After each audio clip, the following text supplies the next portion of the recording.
Заложники в аэропорту в Москве подожгли здание ФСБ и квартиру Noise MC. Облавы ОМОНа в фитнес-клубах. Это новости на Ходорковский лайв. Ставьте лайк, подписывайтесь.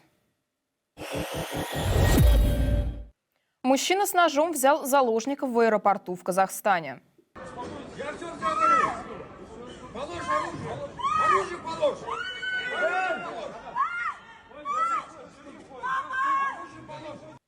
По данным казахстанских СМИ, агрессивного мужчину попросили предъявить документы в зоне досмотра аэропорта, после чего он напал на одну из сотрудниц, схватил за волосы и стал угрожать ножом. По данным полиции, нападавший задержан. 67-летний мужчина сейчас находится в изоляторе временного содержания. Возбуждено уголовное дело. Однако нападавшего остановила не полиция. Ей помог один из посетителей аэропорта Муса Абдраим. Он предложил себя в качестве заложника и затем обезвредил нападавшего. Президент Казахстана уже представил его государственной награде. Как в аэропорт удалось пронести нож, неизвестно.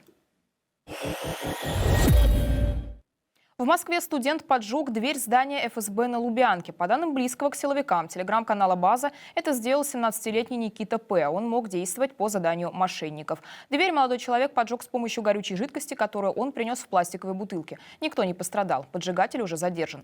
И еще один поджог в Москве. Неизвестный облил бензином и поджег дверь квартиры, как утверждается, рэпера Noise MC. На видео, которое поджигатель опубликовал в интернете, видна надпись: «Привет врагу и предателю Ване Noise MC от пианиста». Такое же послание на стене у квартиры оставили несколько дней назад Леве из группы Би-2. Ему тоже подожгли дверь. Оба исполнителя выступают против войны.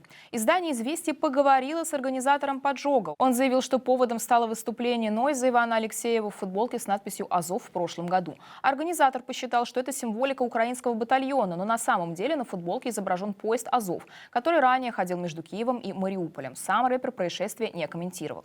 Несмотря на то, что это уже второй поджог, совершенный человеком под псевдонимом «Пианист», его никто не задерживает. Дональд Трамп обещал закончить войну в Украине за 24 часа, но не уточнил, в какой именно день. И это абсолютно серьезно сегодня заявил спецпредставитель американского президента Кит Келлог. Вот, послушайте сами. It's almost like, remember the president said he was going to end the war in 24 hours. We didn't say what day. What year? So Келлог также сказал, что Киев сам виноват в том, что США перестали передавать ему разведданные. По его словам, помощь не прекращена окончательно, только приостановлена. Так это или нет, на данный момент ВСУ приходится воевать без американской помощи. Сегодня стало известно, что и компания Максар перестала делиться с Киевом своими спутниковыми данными. Снимки от Максар на всем протяжении войны фиксировали преступления российской армии. От ударов по драмтеатру в Мариуполе и другим гражданским объектам до мест массового захоронения мирных жителей. Также с помощью Максар удавалось отслеживать перемещение российских военных. В то же время власти Великобритании передали Киеву часть доходов замороженных российских активов. Это 753 миллиона фунтов стерлингов или более 86 миллиардов рублей. Деньги отправят на усиление обороны и безопасности Украины.